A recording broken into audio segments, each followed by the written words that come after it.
Beleza, pessoal, então vamos dar sequência aqui e fazer agora a resolução do exercício 5, né, que eu passei para vocês, ok? Então você sabe que o primeiro passo é coletar os dados, né? Vamos coletar aqui os dados, quais são as informações presentes aqui no enunciado. Então ele diz o seguinte: o sistema apresentado na figura é abandonado em repouso no instante t igual a zero. Então a gente já sabe que a velocidade inicial desse sistema vai ser zero no início do movimento, certo? Os blocos A e B têm massas aqui respectivamente iguais a 8 kg o bloco A e 2 kg o bloco B, né? Sabendo que a gravidade no local aqui, ó, vale 10 metros por segundo ao quadrado e, né, considerando o atrito desprezível, calcule letra A. O instante de tempo que o bloco B atinge o solo, ou seja, quanto tempo demora, né, desde o início do movimento até ele alcançar o solo, e qual é a velocidade do bloco B ao atingir o solo, certo? Então, eu quero saber qual vai ser a velocidade e o tempo para quando ele chega aqui, ó, nesse ponto, tá? Ponto 2, vamos colocar assim. Ponto 2 aqui é o início do movimento, que é o ponto 1. Tudo bem?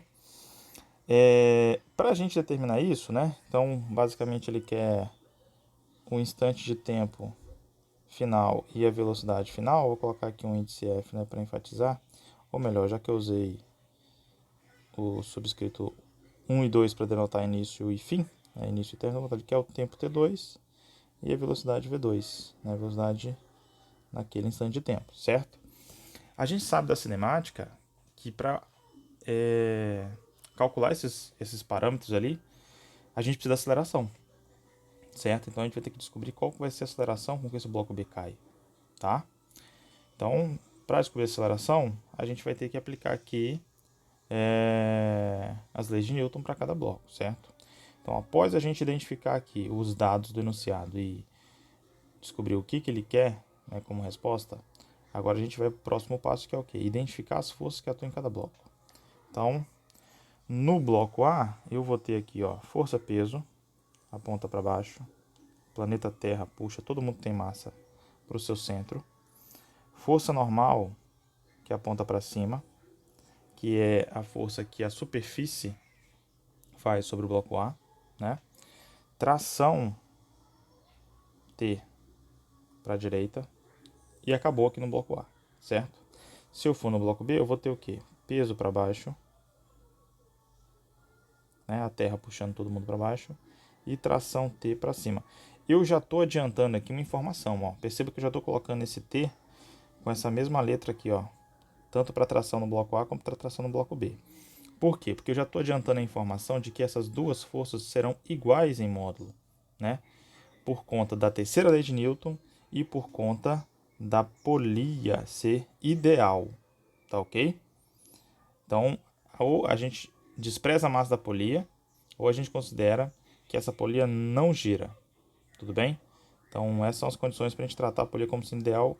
E aí, sendo a polia ideal e pela terceira lei de Newton, a gente pode concluir que essas trações aí que eu destaquei são iguais e isso vai ter relevância aqui, né, no nosso desenvolvimento do exercício. Tudo bem?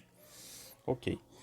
Então, seguindo, identificadas as forças que atuam em cada bloco, agora a gente vai aplicar as leis de Newton, né?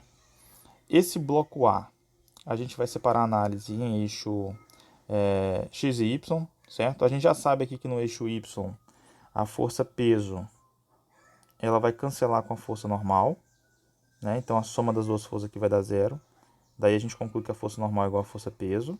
Tudo bem? A gente fez isso nos outros, então eu não vou repetir aqui, porque apesar de fazer esse raciocínio, ele não vai ser relevante para o problema, porque a gente não tem atrito, né?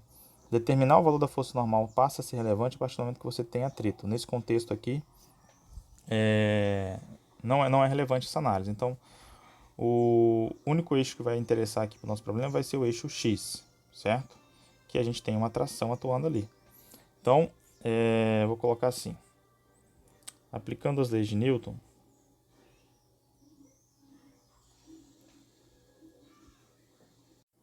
então coloquei aqui, aplicando as leis de Newton, nós temos que, né, bloco A, eixo X.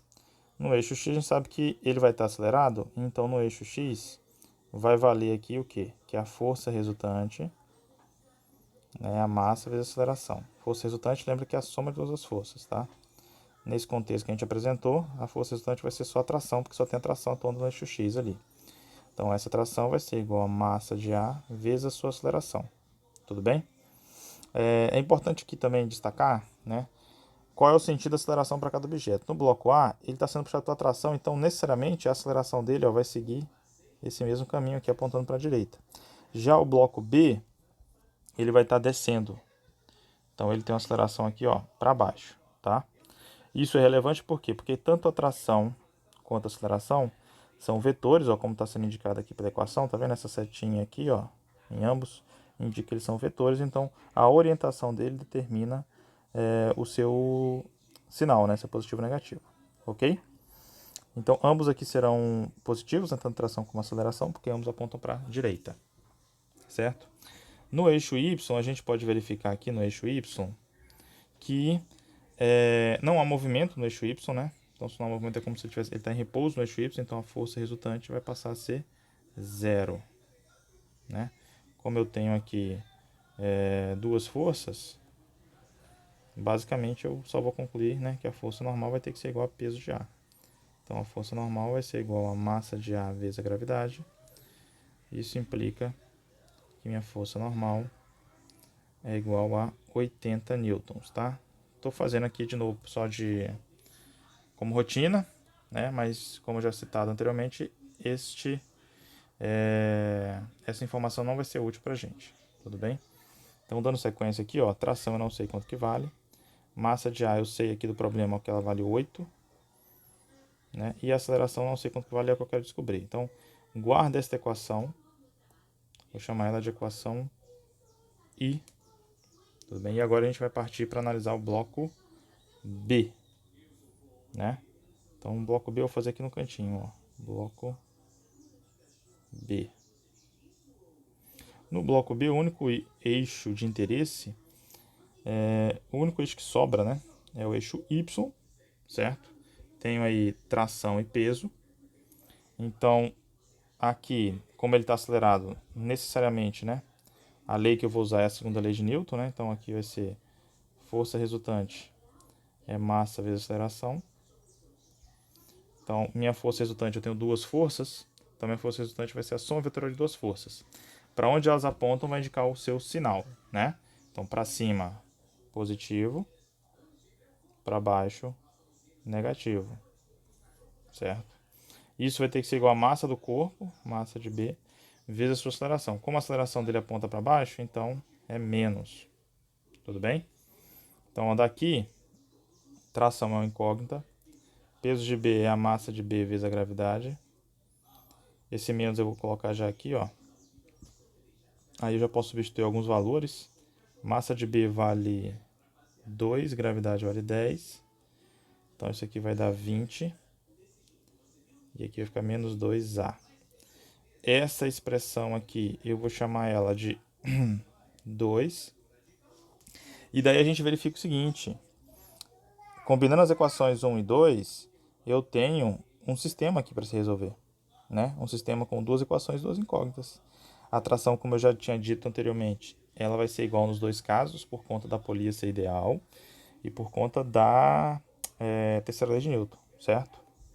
Então,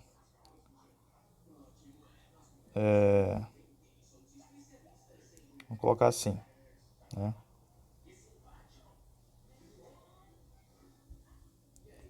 Das equações, então eu coloquei assim, das equações 1 e 2 concluímos que, né? Temos aqui um sistema, então, a tração é igual a 8A, tração menos 20 é igual a menos 2A. Tem várias maneiras de a gente resolver isso aqui. Eu poderia, por exemplo, multiplicar a equação de baixo aqui por menos 1, ó. Então aqui ficaria menos, aqui ficaria mais, aqui ficaria mais. E aí somar todo mundo, tá? Então, se eu somo todo mundo aqui, ó, esse cara cancela com esse, sobra aqui, ó, 20 igual a 10A. Então daqui eu concluo então que A é 20 que divide 10 e, portanto, A vale 2 metros por segundo ao quadrado. Ou poderia fazer também o seguinte, substituindo, né? Por exemplo, vou pegar a equação original. A equação original era T menos 20 igual a menos 2A. Eu vou substituir essa informação aqui, ó. Então ficaria 8A menos 20 igual a menos 2A. Né? Esse cara aqui vai para o lado de lá, tá? Então ficaria aqui 2A mais 8A igual a 20. Esse aqui, como trocou, ele trocou de lado, ele também inverte o sinal, tá? Então aqui a gente chega 10A é igual a 20. A é igual a 20 que divide 10. A é igual a 2 metros por segundo quadrado. Então tem 2 métodos aí diferentes para poder resolver cada problema, tá? Estou deixando a resolução com as duas opções para você verificar aquele que melhor se encaixa, que melhor fica para você, tá?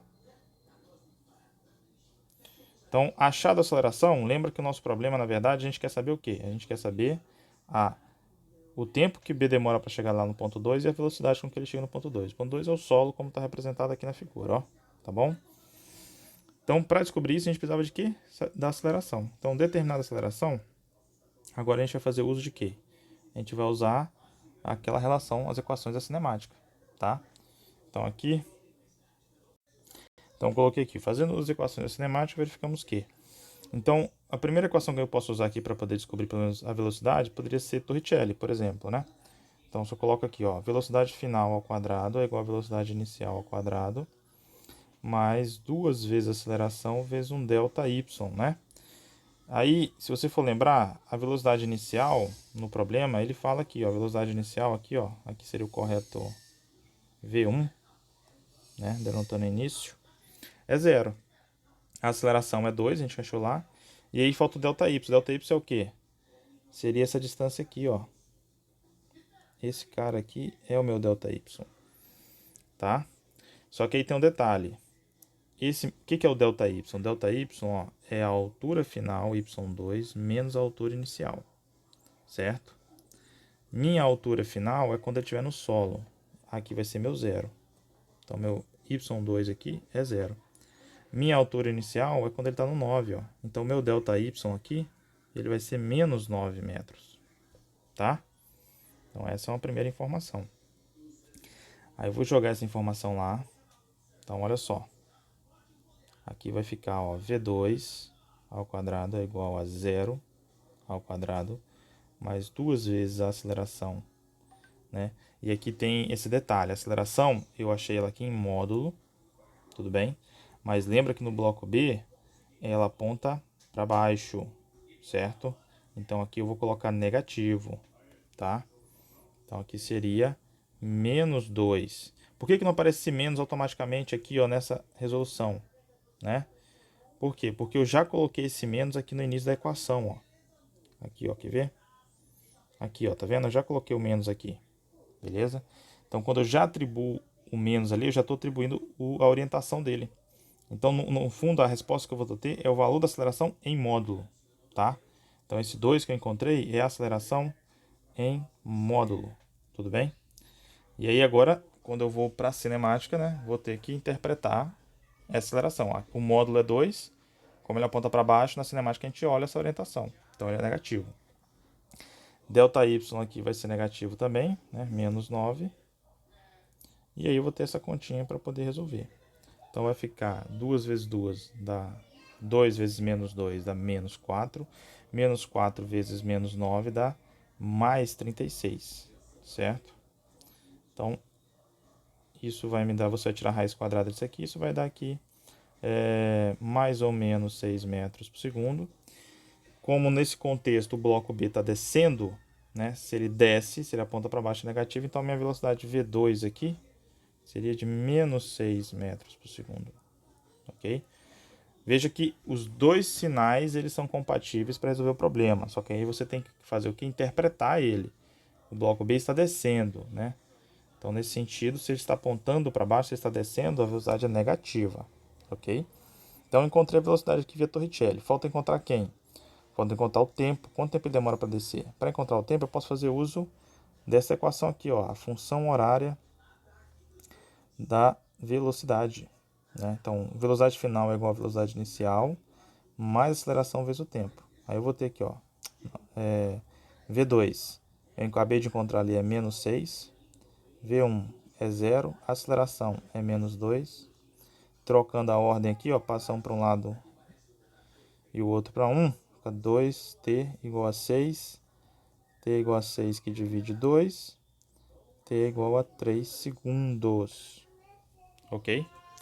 E aí a gente conclui, então, o nosso raciocínio, certo?